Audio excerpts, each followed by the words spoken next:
Well, in the words of Michael Cowan, holy flappin' smokes, everyone. Shout out to Michael Cowan. The Federal Reserve has just raised interest rates 0.5 percentage point. And once again, the markets, with their hope strategy that the pace of rate hikes would not be that much. I think they were expecting like a 0.25% rate hike. And then not only that, the Fed has signaled more rate hikes in the future. Look, there are some serious things going on in the world right now. Okay, if you don't know, the United States, why does it have the standard of living that it has? I mean, it was a manufacturing powerhouse after the Second World War. You know, you had the Soviet Union in tatters. China was like, a third world wasteland. It had the manufacturing base. If you look back at the movies from, the sort of 80s, early 90s, 70s, the standard of living looks really good. You got these, single income, families of 6 or 7 or 8 being supported with a stay-at-home wife and a housekeeper, just unheard of today. And America has been able to get away with a lot. First, it had the gold standard, and then it had the Bretton Woods standard, which was the USA became the world's reserve currency backed by gold. So then the world was on because the gold standard was when you had the claim check. The note said $20, but that was the claim check to be redeemed in gold. You could actually go to the bank and say, I'd like this much in gold. Most people didn't need to do that because, they knew there was gold in the vault. The money was backed by something, and this was an easy way to transact in gold or silver coins. The Bretton Woods system was basically like the whole world was on that standard, and they could take their US dollars and cash them in for gold. Except, with the space race and the Vietnam War, the French were concerned that they were printing more money than they had in the vault. They sent a boat over to America to collect their gold because they thought the Americans weren't good for it. And, Nixon then cut, because the French were right, they cut the gold standard, that's that. They basically said that the US dollar was backed by how great the USA was. It's backed by the US government. It's backed by the Federal Reserve. So they pulled a fast one with that, and the world just accepted it, and they got away with it for a long time, and all the rest of it. But under a gold standard, you could never have printed the amount that, all this quantitative easing would not have really been possible without significantly increasing your gold supply. So, there's like an endless amount they can print when you're not on that gold standard. So, what ended up happening was the Americans started setting up their manufacturing base in China. And if you look at the pace of growth in China, it's astronomical. The Chinese is most nations' number one trading partner. Most people value so much, like without the Chinese, you're in trouble business-wise, with your exports and things. And the Chinese make everything. We used to make, for example, fridges and freezers and stuff like that in our own country. And then, it just became impossible to compete with the Chinese. So those companies then they closed down the factories here. We don't have that manufacturing base. We don't have that skilled labor. And we trained up the Chinese. We put the factories there. And of course, the Chinese have had an increase in the standard of living because of the manufacturing, but not to the full extent. There's still a lot of them are living in poverty, slave labor, all the rest of it. But it is, China has become really a global superpower. Whereas the US, it hollowed out its manufacturing base with NAFTA and all the rest of it. And the only thing that sort of propping up the US. I mean, they're printing their currency into oblivion. They're, they owe $32 trillion to all these other countries. They don't have the manufacturing base that they once did.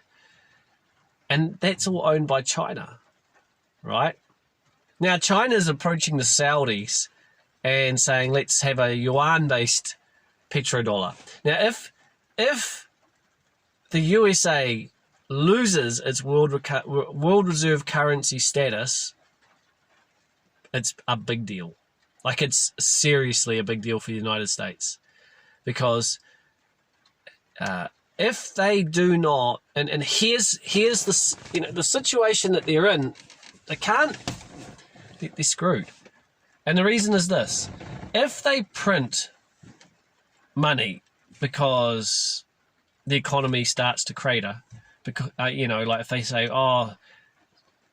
even though we've got this inflation and the stock market's crashing, the wealth is evaporating, people are losing their homes, people are losing their jobs, there's a crisis, the government can't afford to take care of them all because none of them are working, etc., etc., etc.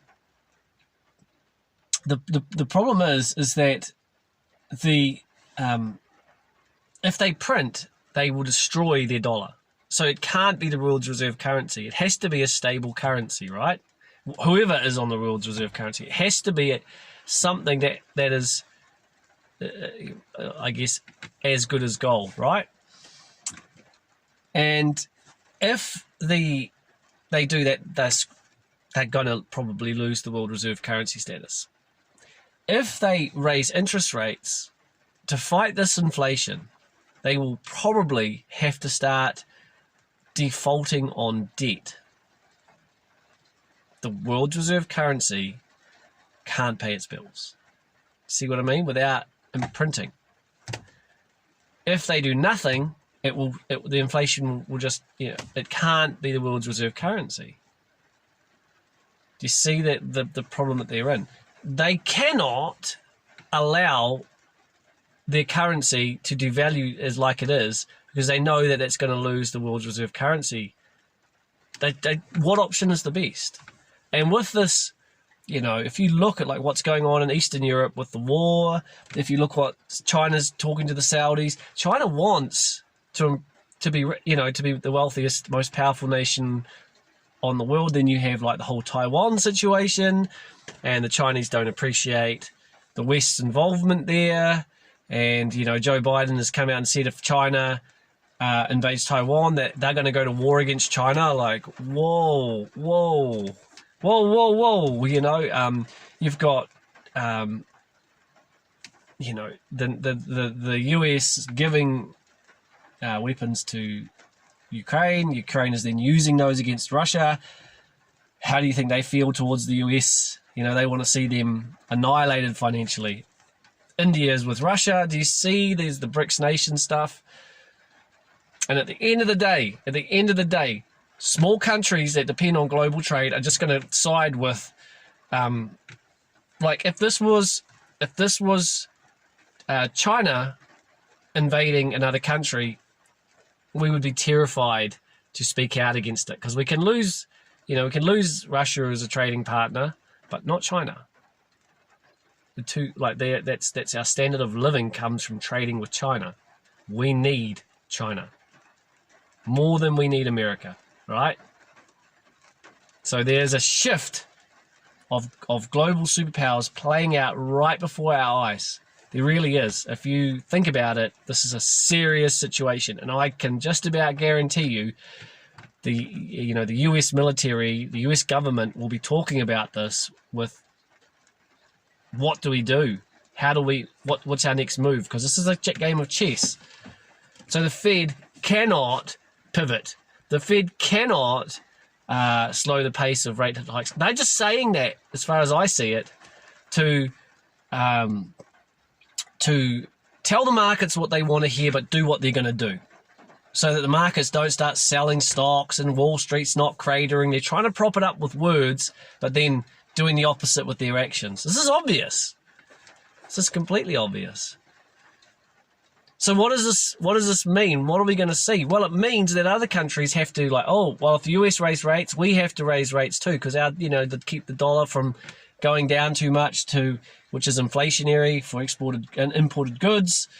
Do you see what I mean? So for example, if New Zealand was thinking, we'll just do a 0.25%. Well, now that America's done this, they're going to go, well, we have to sort of probably match that, maybe do 7.75, maybe go do 1%. Who knows?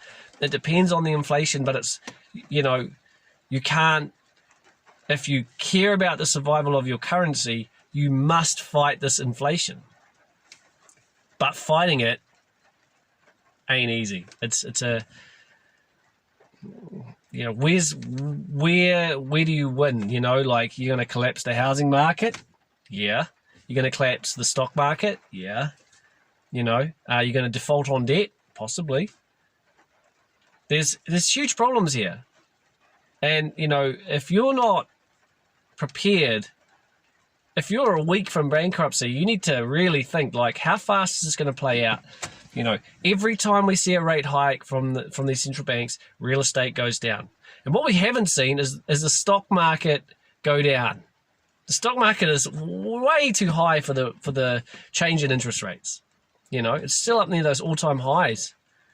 And we'll see if we get a sell-off, but it's still way overvalued. So, these rate hikes are going to collapse the economy as far as I see it. It's my opinion, it's not financial advice, but we have a collapse coming. And how many more rate hikes, how many more can these central banks actually do? That's really it. There is a number. There's these rate hikes are going to collapse the economy, over a period of time. It could be 1 or 2 years if they didn't have to keep raising them, if this was the end of it. But every time they raise interest rates, they narrow the distance between the collapse and the rate hike. And today, and where we are today. So if we see the European Central Bank raise rates, if we see, and each country might have a different tipping point, depending on the debt or the strength of the economy. Each country has a tipping point, but we're all sort of in the same boat. Rate hikes are going to cause unemployment.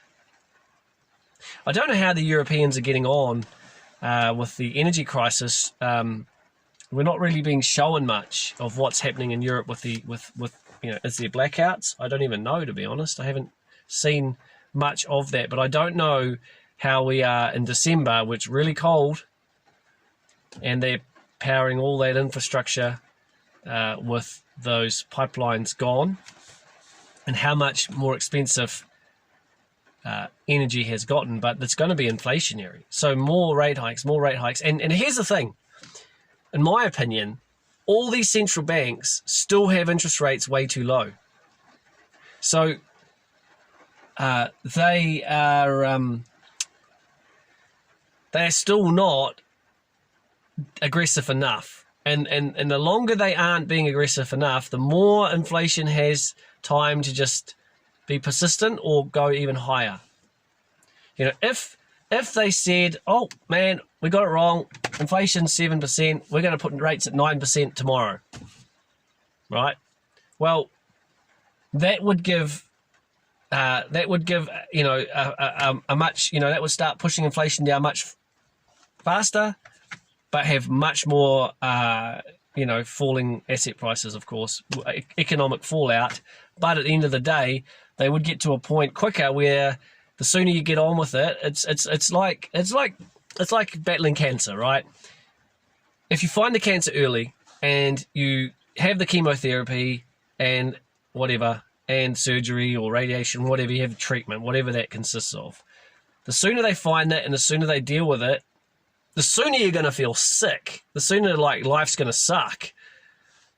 But the sooner you can stop too, whereas if they don't, oh, we'll send you off for a test here, and we think it's something else, and then you go back to the doctor, oh, it's still aching here in my liver, or you know what I mean? And then suddenly they find it and it's much bigger of a problem. Now they've got to administer more chemo more often, much harder treatment to try and save you, right? Well, it's the same with interest rates. The sooner you get onto it and hit it hard to begin with, the sooner you can actually beat inflation. If you muck around and go slowly, you are not doing yourself any favors. But these central bankers, they think they are. So this is really, we're getting to your last chance to get prepared for a crisis, big time. And time is running out. So I'll leave it at that. Thanks for tuning in. Thank you for liking, subscribing, and watching the videos. Appreciate it. Peace.